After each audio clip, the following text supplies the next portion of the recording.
नमस्कार मित्रों, कैसे हो? उम्मीद करता हूँ बढ़िया और प्रसन्न होंगे। चलिए प्रसन्नता के साथ प्रश्न है, किसी कक्षा में बालक और बालिकाओं की संख्याओं का अनुपात 7:5 है। यदि बालकों की संख्या बालिकाओं की संख्या से 8 अधिक है, तो कक्षा में कुल कितने विद्यार्थी हैं? प्रश्न एक बार और देख लीजिए। बालक और बालिकाओं की संख्या का अनुपात दिया है। बालक 7 है तो बालिकाएं कितनी है?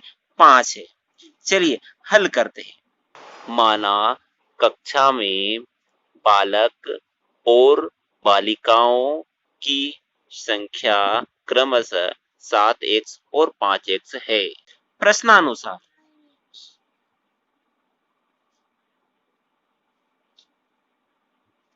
प्रश्नानुसार ये प्रश्न क्या कहता है?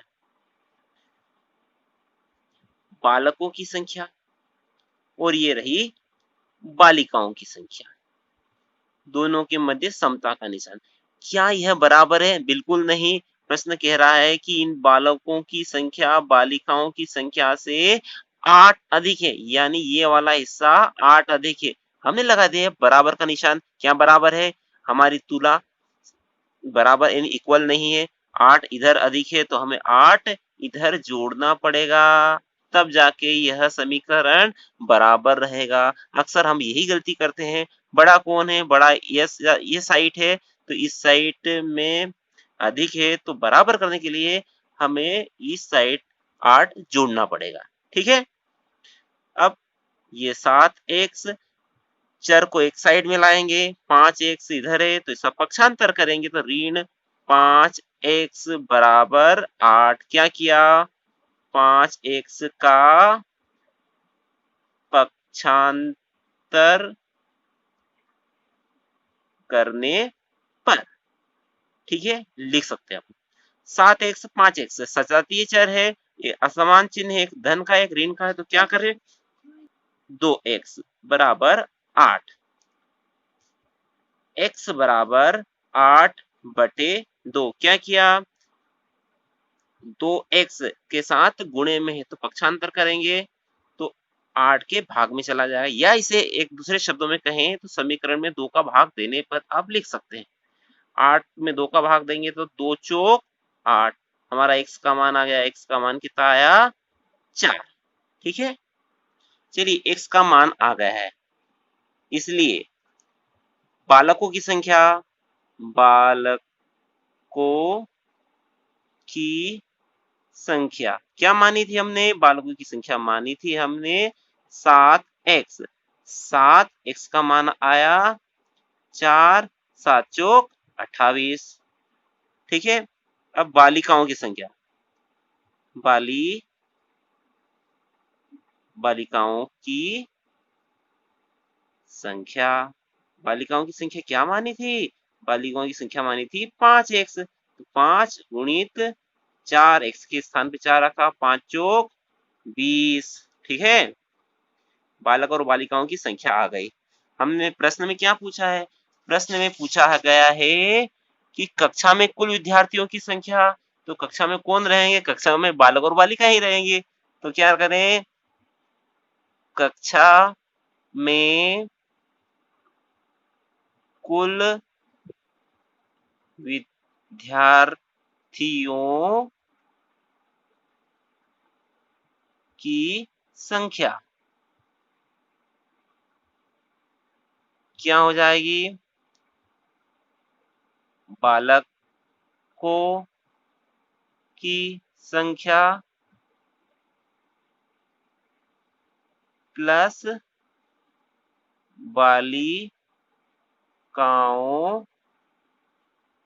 बालिकाओं की संख्या। क्या किया? कक्षा में कुल रहेंगे बालक और बालिकाएं, जोड़ दीजिए साहब।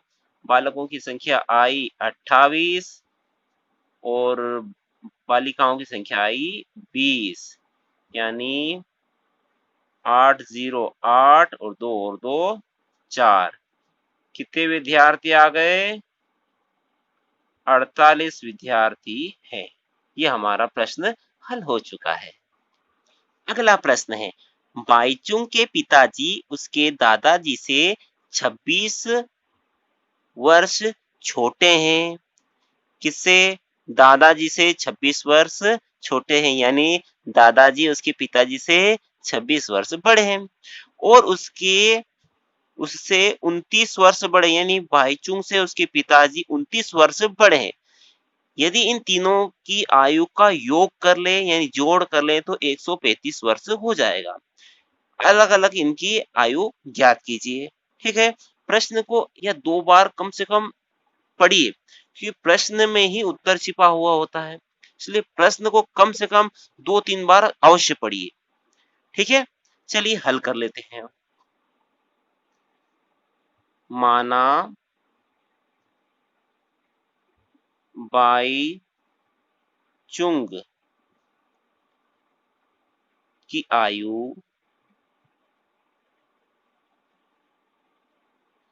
x वर्ष है। ठीक है, अब इसके पिताजी से कितने बड़े हैं? तो इसके पिताजी इससे 29 वर्ष बड़े हैं। तब बाईचुंग के पिताजी की आयु क्या हो जाएगी? ये बाईचुंग की आयु बाईचुंग से कितने बड़े हैं? 29 वर्ष बड़े हैं। तो क्या आयु हो गई? x धन 29, यानी बाईचुंग से 29 वर्ष बड़े हैं। ठीक है, और बाईचुंग के दादाजी की आयु कितनी है? इसके पिताजी की आयु से 26 वर्ष अधिक। पिताजी की आयु है x धन 29, ये किसकी आयु हो गई? पिताजी की। इस आयु से 26 वर्ष अधिक। ठीक है, x ये जोड़ लीजिए अचर, 29 और 26, 9 और 6 15, हासिल के 1, 2 और 2 4 और 1 हासिल का 5। क्या आयु हो गई बाईचुंग के दादाजी की? x धन 55। ठीक है, हमने बाईचुंग की आयु मान ली, प्रश्नानुसार पिताजी की और दादाजी की। ठीक है, अब प्रश्न हिसाब से चलते हैं। तब प्रश्नानुसार प्रश्न क्या कह रहा है? प्रश्न कह रहा है कि तीनों की आयु का योग। तो तीनों की आयु का योग, ये भाईचुंग की, ये भाईचुंग के पिताजी की, और ये भाईचुंग के दादाजी की। तीनों की आयु को जोड़ दिया, इनका योग कितना है? 135। समीकरण बन गया, हल कर लीजिए। ये रहा चर, ये रहा चर, ये चर, सजातीय चर है x x x, कितने x हो गए? ये 3x हो गए। 29 और 55 जोड़ लिए, 9 और 5 14, 5 और 2 7 और 1 8 बराबर 135। 3x बराबर 135। 84 का पक्षांतर किया तो ऋण 84 हो गया। 3x बराबर 5 में से 4 गया तो 1 बचा, 3 में से नहीं गया तो 13 हो गया, 13 में से 8 गए तो 5 बचे, हो गए 51। तो x बराबर 51/3। 3 कहाँ से आया? x के यहाँ 7, 3 गुणे में है, समीकरण में 3 का भाग देंगे तो इधर कुछ विशेष नहीं रहेगा, यानी 1 रहेगा, और 51 के बटे में 3 आ जाएगा। यह 3 का पक्षांतर किया, ये सही मान लीजिए। 51 में 3 का भाग जाता है कि नहीं जाता है? जाता है, क्योंकि इसका बीजांग निकालेंगे तो 5 और 1 6 होता है, 6 में 3 का भाग जाता है। तो 3 एकम 3, यहाँ से क्या बचा? 2, और कितने हो जाएंगे? 21। 3 सत्तो 21, यानी x का मान कितना आया? 17। ठीक है, अब देखिए, इसलिए बाईचुंग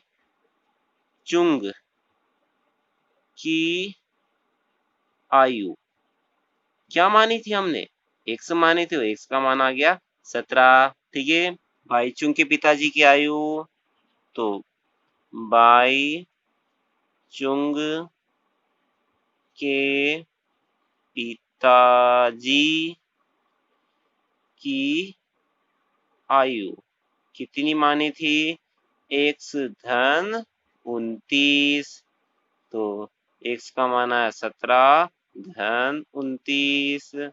7 और 9 16 के 6 हासिल का 1 2 और 1 3 और 1 4 कितनी आई? 46 वर्ष। और इसको भी वर्ष में लिखेंगे हम। अब भाईचुंग के दादाजी की बाई चुंग के दादाजी की आयु कितनी मानी थी? एक्स धन 55 यानी 17 धन 55। 17 धन 55 7 और 5 12 के 2 5 1 6 और 1 7 कितनी आई? तो दादाजी की आयु आई 72 वर्ष। ये हो गया हमारा सवाल हल। अगला प्रश्न देखिए। 15 वर्ष बाद रवि की आयु उसकी वर्तमान आयु की 4 गुनी हो जाएगी। रवि की वर्तमान आयु ज्ञात कीजिए। चलिए हल कर लेते हैं। हल। माना रवि की वर्तमान आयु। माना रवि की वर्तमान आयु। वर्तमान आयु यानी अब भी उसकी आयु कितनी है? अभी उसकी आयु है एक्स वर्ष। ठीक है। अब बोलता है कि 15 वर्ष बाद, मान लीजिए अभी आपकी आयु 12 वर्ष है, तो 2 साल बाद आप कितने आयु के हो जाएंगे? 2 साल बाद यानी 2 का जोड़ोगे तो आप हो जाएंगे 14 वर्ष के। तो ऐसे ही अभी एक्स वर्ष का है तो 15 वर्ष बाद क्या हो जाएगा? एक्स धन 15। ठीक है, यानी जोड़ेंगे तब 15 वर्ष बाद रवि की आयु क्या हो जाएगी? एक्स धन 15 वर्ष होगी। ठीक है। अब प्रश्नानुसार प्रश्न क्या बोल रहा है वैसा हमें करना है। प्रश्नानुसार रवि की वर्तमान आयु ये लिखी। रवि की वर्तमान आयु 15 वर्ष बाद की आयु, 15 वर्ष की बाद की आयु क्या हो जाएगी? एक्स धन 15। ये इनको तुला में रख दिया, यानी समीकरण बना दिया।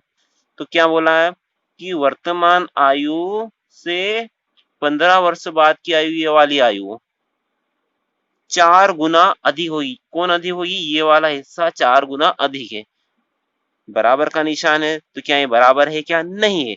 ये 4 गुना अधिक है तो हमें 4 का गुना इधर करना पड़ेगा, तब जाके ये बराबर होगा।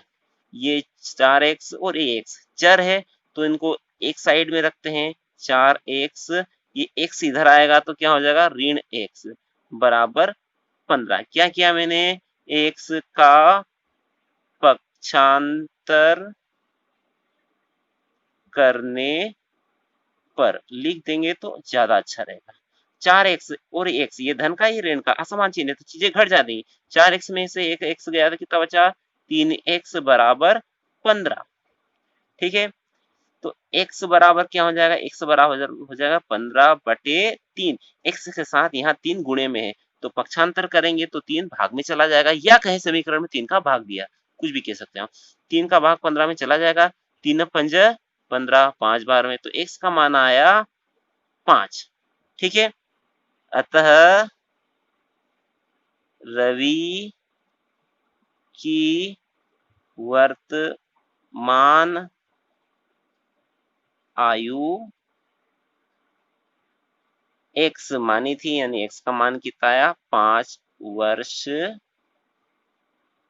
होगी। ये था हमारा सवाल।